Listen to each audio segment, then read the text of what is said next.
Mesa de Bar. Senhores telespectadores, mais uma vez aqui estamos na nossa mesa de bar pela TV Galega Imagem da Cidade, trazendo blumenauense para contar a respeito de sua vida e sua atividade. No programa de hoje nós temos a participação do elemento feminino e, por sinal, uma mulher de verdade, porque é a Amélia. Tudo bem, Amélia? Tudo bom, Pimpão, que satisfação estar aqui contigo. Você é menos mulher de verdade do que sua mãe, né? É menos, que era a Dona Amélia, né? Recebi essa homenagem dela, né? Que me enche assim, de orgulho. Ali na sequência dos filhos, você é que é? Eu sou de todos os 14 a 13ª. 13ª. Quase a caçulinha. Aquela que a gente chama de raspa do tacho, né? Quase. Então tivemos 12 vivos e 2 meninas que faleceram logo que nasceram. Então somos 11 mulheres no total e 3 homens. E daí dessa familhada toda eu sou a 13ª. E o Zequinha Malheiros era corneteiro, né? Porque imagina se ele fosse artilheiro, né? Como ia dar tiro naquela rapaziada, que só tinha filha bonita, né?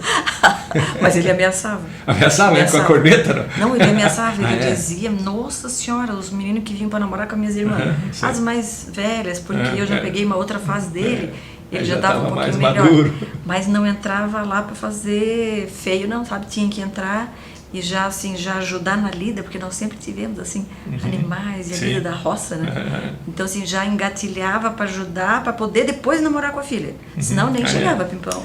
E a gente chegava lá e já fazia questão de levar a gente lá para cima para ver a roça dele.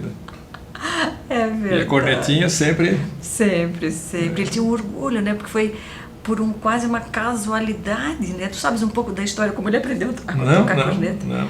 Ele ficou 3 anos servindo na época da Segunda Guerra Mundial, ele foi destacado e foi para Itajaí. E sempre esperando, né, eventualmente uma chamada. Ataque dos alemães lá. Para que ele fosse, mas enfim, né, outros companheiros dele foram antes. Mas nesse meio tempo, o capitão lá do quartel em Itajaí precisava de um corneteiro para a guarda do dia, que eles chamam, né? Vou cometer todas as atrocidades, né? Porque nunca serviu o quartel, como... Nem eu. Obviamente, né? Nem eu, pode contar como for. Então, imagina que nós dois não vamos saber chamar as patentes. Mas era o coronel, era o grande comandante lá.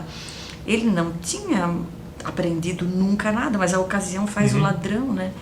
E eu acho que ele viu naquilo uma oportunidade, ele aprendeu rapidamente a embocadura, nunca esqueceu, depois ele fazia certinho assim, porque depois com a idade vai ficando difícil.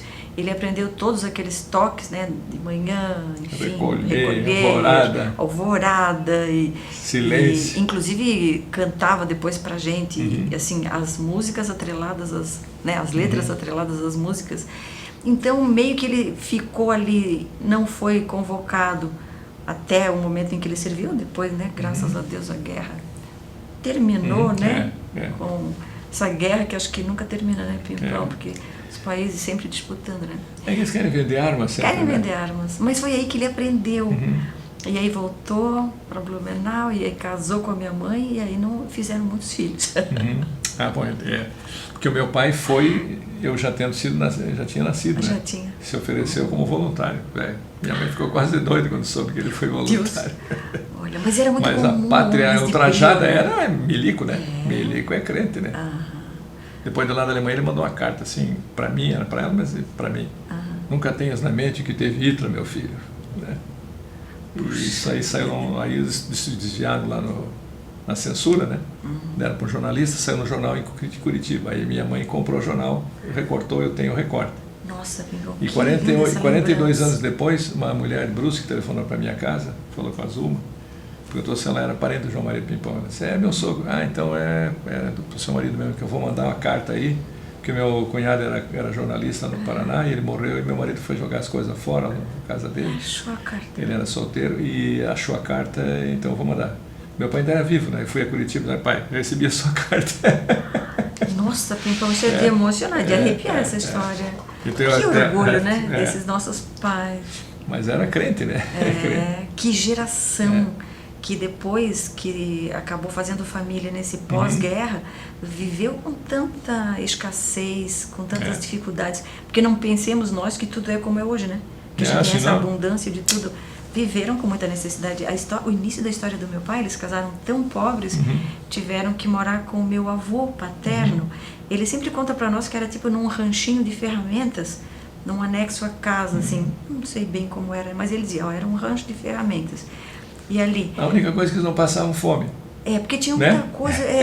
E os filhos também não passavam fome, né? E os filhos também não passavam fome. Mas, Pimpão, ele conta que a minha mãe grávida, já ali do primeiro filho, do Orval, meu irmão mais velho, eu não sei porquê, assim, até hoje a gente não entendeu direito, mas por que o meu avô não permitiu que a criança nascesse ali?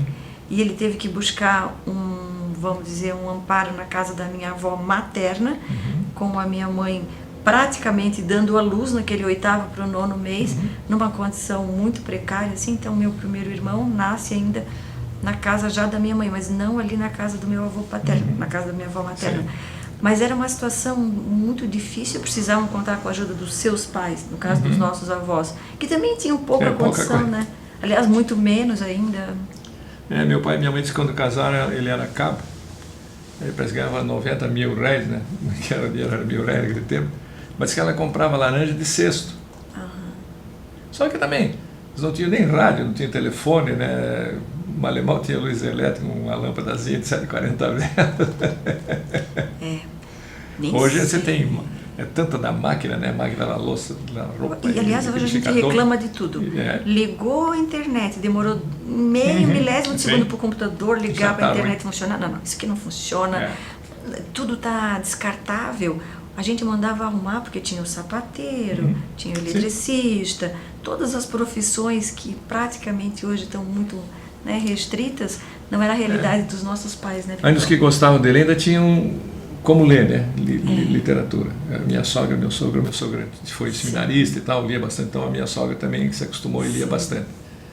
Mas na minha mãe não. Aí eles, a alegria deles, só não tiveram muito filho, né? Só tive eu, depois o meu irmão que nasceu depois da guerra, produto pós da guerra, né? Mas é engraçado que uma vez eu saí com a minha mãe e na volta para casa me deu uma dor de barriga. E aí tinha uma senhora na janela, minha mãe pediu se poderia deixar o menino na toalete. Eu disse, não, pode entrar. Aí mandou minha mãe entrar também, a minha mãe viu assim, que temos que fazer umas fotografias militares, né, com pinta colorida na mão, assim, que fica botando num quadro, tudo que a militar tinha em casa. Aí a minha mãe viu e disse, seu marido é militar também? O meu marido também é militar.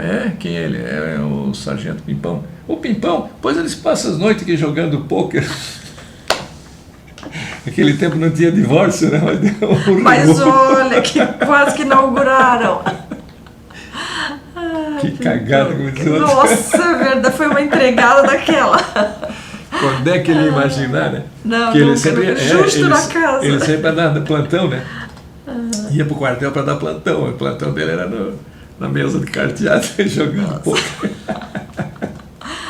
Bem ali foi que eu fui necessitada. Olha, verdade, não podia ter sido engraçado, mas que... Mas o Zequinha Malha, depois ele foi da prefeitura também, né? Foi, ele trabalhou mais de 25 anos.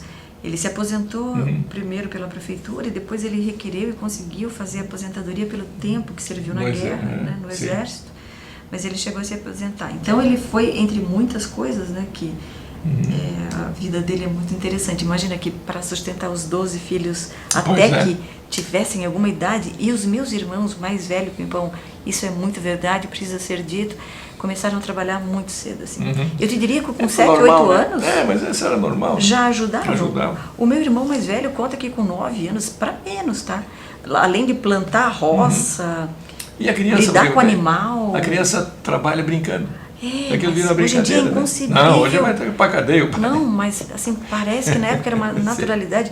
Também não, uma coisa também é verdade, eles não evoluíram nos estudos, os meus irmãos mais velhos fizeram ali aqueles primeiros anos. Os primeiros eram sacrificados.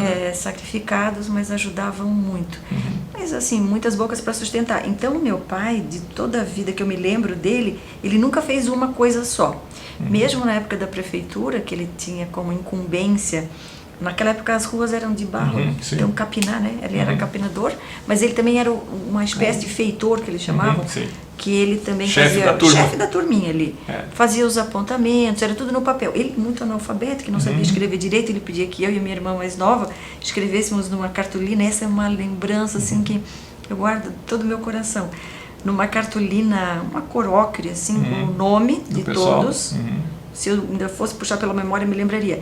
E a gente tinha que fazer Pra marcar. uma barra, todos os dias que aqueles trabalhadores tinham... Eu vou contar também uma que talvez não seja tão politicamente correta, mas eventualmente um daqueles homens não teria trabalhado toda aquela semana. Ou porque teve alguém doente na família, Ficar com pena. ou porque não foi. Daí meu pai ficava com uma pena. Ele dizia, sabe o Marca quê? pra ele. Marca pra ele. Agora todos já se foram, podemos contar, mas assim, marca pra ele, eu nunca me esqueci, porque era aquela bondade de não ver descontado um dia de trabalho. Sim. De uma pessoa que precisava sustentar a família, né, Pimpão? É porque todo mundo ganha mal, né? E aí ele era, como a gente diria hoje, trabalhava com reciclagem, hoje a gente diz isso, mas na época a gente dizia que ele era catador de lixo, porque não podia ver o ferro velho, não podia... O alumínio não era tão valorizado na época, não tinha essas latinhas como nós temos a cerveja hoje, mas o ferro e o vidro era valorizado na época, tinha a cadeia reversa do vidro. Papelão ele vendia, ferro, vidro, basicamente era o que eu me lembro. E aí ele sempre falava, tinha o seu Walter Puff, o seu Walter Puff ali que na rua São Paulo, tinha um grande ferro velho.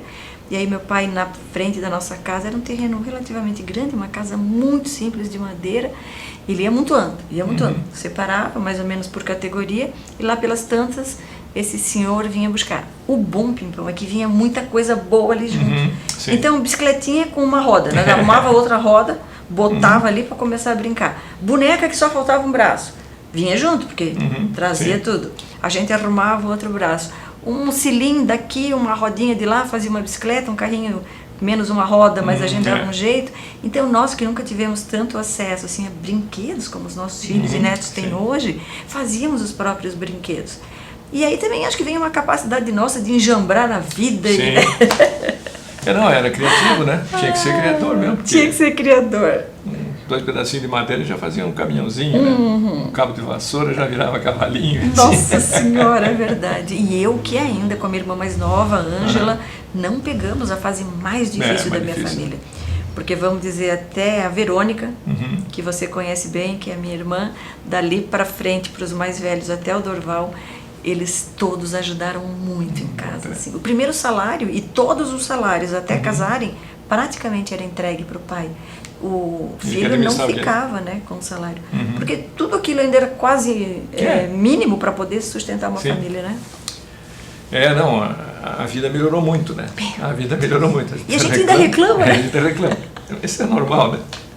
Mas eles fumaram... Olha... Comeram o pão que odiava amassou, como diz o outro. E alguns talvez se amarguraram, mas o meu pai... Ele teve 2 períodos muito marcantes, Pimpão, que eu também preciso reconhecer. Um primeiro, ele foi um homem muito nervoso, assim, e muito, quase, eu não vou dizer agressivo, porque a palavra não é bem essa, mas muito assertivo. Ele tinha uma voz de comando, ele tinha uma vozeirão, né? Milico, muito forte, né? Então, aqueles 3 anos também.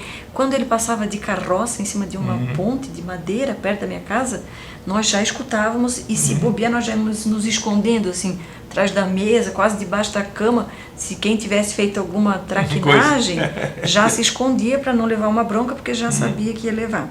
E a minha mãe, né, sempre nos auxiliando ali nessas horas tão difíceis. Então essa primeira etapa da minha primeira infância da vida dele, eu me lembro assim com um pouco de receio de chegar perto, porque a gente não abraçava o pai. Não dizia para o pai, eu te amo, ou o pai não vinha dar um beijo num filho. Os pais de 90 e poucos anos, como é o meu pai, né? Como foi a tua geração, né? Do teu avô. Sobretudo militar, né? Porque já era uma coisa militar mesmo. Muito distante. Mas a gente teve uma segunda etapa com ele, que depois de uns 70 anos, até ele falecer aos 94 anos, então nós tivemos mais de 25 anos de um novo pai, que foi um pai absolutamente diferente daquele homem. Já com a vida se encaminhando para a terceira etapa, né? Não sabia ele que ia viver tanto, mas né, uma expectativa de vida, digamos, de 78 anos, ele ainda foi longe, né? Para 94. Ele se tornou, assim, um pai, mas tão amoroso. Os netos, como ele dizia, faltava só para cagar na cabeça dele, porque... Porém, nós vamos fazer uma pausa para dar no comercial e aí vamos tomar esse vinho aqui, Amélia. Eu fui ali pegar um vinho pensando em português, para tomar um português, nós somos descendentes portugueses, né? Malheiros e Pimpão são portugueses. Mas aí ele me falou quando eu disse que era uma mulher que vinha, eles têm um vinho aqui, que é um Pinot Noir catarinense, da Serra Catarinense de São Joaquim, Vivaldi. Veja que rótulo bonito, que garrafa bonita, né? É de um bom gosto extremo. E eu degustei aqui, eu já provei. Ele tem um sabor maravilhoso e uma suavidade. Sim, né? Ele realmente não fica... Que é uma coisa que geralmente o vinho brasileiro não tem, né? Está bem... É verdade. Então vamos aos comerciais. A nossa, né? Isso, é a nossa saúde. Aos nossos comerciais.